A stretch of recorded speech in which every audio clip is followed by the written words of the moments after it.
Assalamualaikum warahmatullahi wabarakatuh. Berjumpa kembali dalam mata kuliah pengantar robotika. Pada sesi kali ini, pengantar robotika akan sesi yang disampaikan adalah materi teknik perancangan robot. Teknik perancangan robot sangat penting di dalam satu modul pengantar robotika. Untuk itu, saya mulai untuk teknik perancangan robot. Baiklah.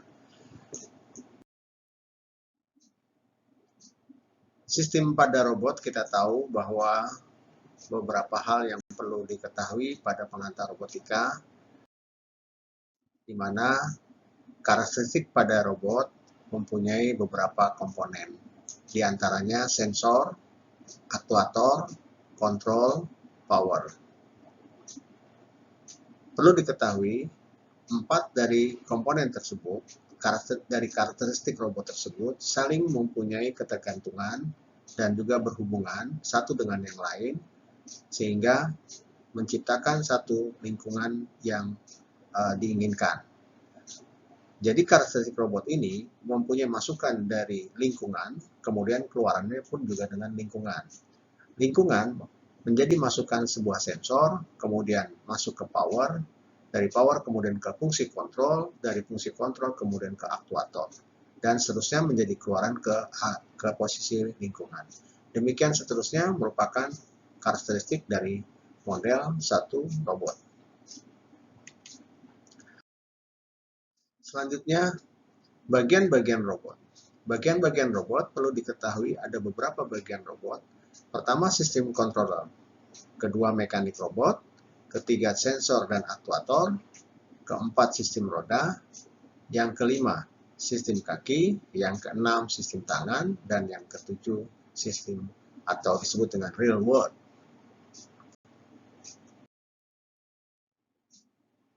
Sistem controller. Sistem controller adalah rangkaian elektronik yang setidak-tidaknya terdiri dari rangkaian prosesor, signal conditioning untuk sensor dan driver untuk aktuator. Bila diperlukan, sistem controller bisa dilengkapi dengan sistem monitor seperti 7 segment, LCD ataupun CRT.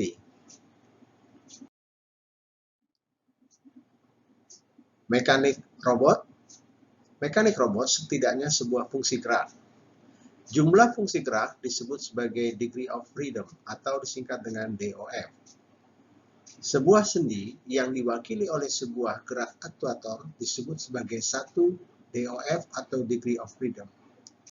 Degree of freedom atau DOF pada struktur roda dan kaki diukur berdasarkan fungsi holonomik dan non-holonomik. Sensor merupakan perangkat yang bertugas untuk mendeteksi gerakan atau fenomena lingkungan yang diperlukan oleh sistem controller. Dapat dibuat dari sistem yang paling sederhana seperti sensor on-off. Sensor juga menggunakan limit switch, sistem analog, sistem bus paralel, sistem bus serial, hingga sistem mata kamera. Actuator merupakan perangkat elektromekanik yang menghasilkan daya gerakan. Dapat dibuat dari sistem motor listrik, sistem pneumatik, dan perangkat hidrolik.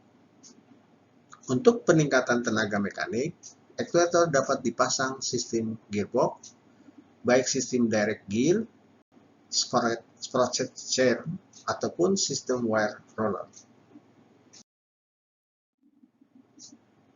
Sistem roda merupakan sistem mekanik yang dapat menggerakkan robot untuk berpindah posisi. Dapat terdiri dari sedikitnya sebuah roda atau sebuah roda penggerak, dua roda diferensial, 3 roda, 4 roda, ataupun lebih.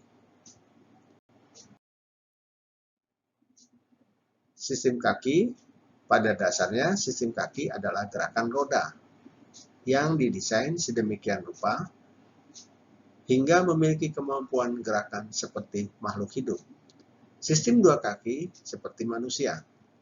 Robot binatang atau disebut dengan animaloid seperti serangga, di mana dengan jumlah kaki bisa lebih dari 8. Sistem tangan. Sistem tangan dalam konteks mobile robot, bagian tangan ini lebih dikenal sebagai manipulator. Manipulator yaitu sistem gerak yang berfungsi memanipulasi objek. Pada robot industri, fungsi berupa perputaran, tracking, ataupun mengaduk. Dalam hal ini disebut kontrol proses. Real world. Real world didefinisikan sebagai daerah kerja atau workspace pada area robot. Robot manipulator memiliki workspace yang terbatas sesuai panjang jangkauan tangannya.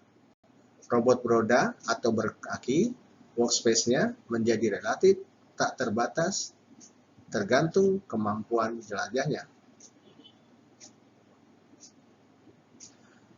Baik, untuk selanjutnya yang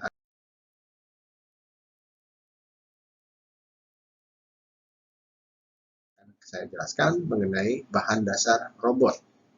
Nah, bahan dasar robot ada beberapa jenisnya mengenai untuk pembuatan bahan dasar tersebut.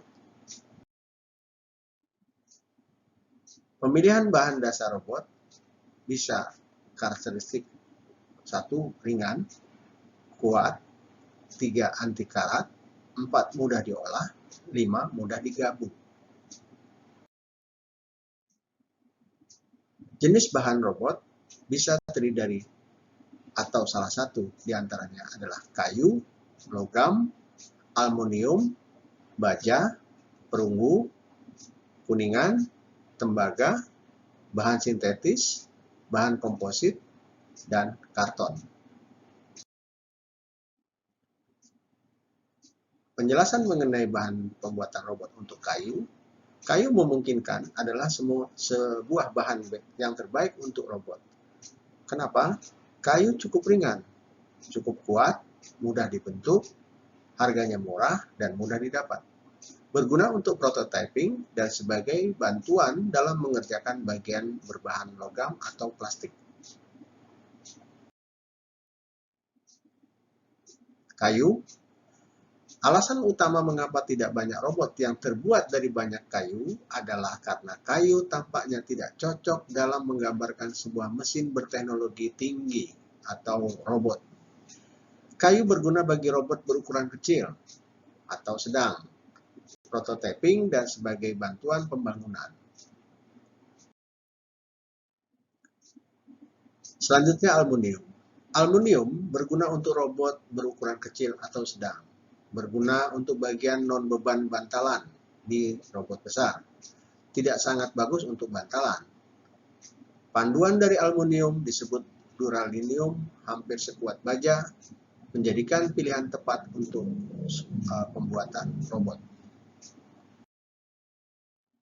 Selanjutnya adalah baja. Baja berguna untuk robot besar dan robot yang direncanakan beroperasi dalam kondisi yang kasar. Terlalu berat untuk robot berukuran kecil atau sedang. Selanjutnya adalah perunggu dan kuningan. Perunggu sangat baik untuk bantalan, tetapi terlalu mahal dan berat untuk bahan robot. Kuningan lebih berat, lebih mahal dari aluminium, namun disolder untuk penempelan antar kuningan dapat memungkinkan. Tembaga. Tembaga umumnya tersedia sebagai kawat atau as. Cukup berat, sangat baik untuk mengalirkan arus listrik atau disebut dengan konduktor, berguna untuk bagian-bagian khusus dari dan kabel. Dan selanjutnya bahan sintetis. Bahan sintetis ada ratusan plastik yang berbeda-beda, masing-masing dengan karakteristik penggunaan yang berbeda pula. Kebanyakan bahan sintetis dapat menjadi bengkok bentuknya setelah dipanaskan. Mengebor, menggergaji, bahan ini memerlukan kecepatan yang rendah. Bahan komposit. Bahan komposit, bahan polimer komposit adalah bahan yang terdiri dari polimer matriks dan material penguat. Polimer matriks adalah grid baja, bahan yang memperkuat yaitu beton, lebih kuat dan keras dari baja dan panduan aluminium.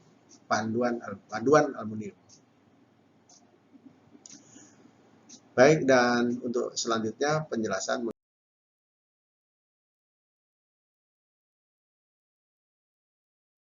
mengenai rancangan robot mobile dan lengan. Sesuai kepentingan, rancangan tersebut dalam mendesain sebuah robot perlu disesuaikan dengan fungsi dan kepentingan pembuatan robot tersebut. Robot dengan menggunakan sistem roda dan sistem kaki biasanya digunakan sebagai navigasi, gerak yang berpindah atau gerakan berpindah. Robot mobile umumnya mengikuti jalur atau line follower. Yang kedua, berdasarkan objek statik atau bergerak. Artinya menuju objek atau menghindari objek halangan, atau juga berbasis vision, proximity, dan lainnya.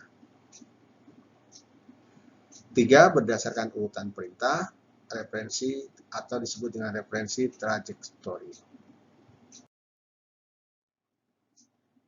Robot lengan. Pada robot lengan, menggunakan sistem tangan sering digunakan sebagai manipulasi atau gerak penanganan yang berfungsi mengikuti posisi trajektori, mengikuti objek, dalam hal ini berbasis vision atau proximity, dan lain-lain. Yang ketiga, memegang, mengambil, mengangkat, memindahkan, atau mengolah objek itu merupakan robot lengan. Demikian penjelasan mengenai pengantar robotika untuk sesi pada kali ini. Atas perhatiannya saya ucapkan terima kasih. Assalamualaikum warahmatullahi wabarakatuh.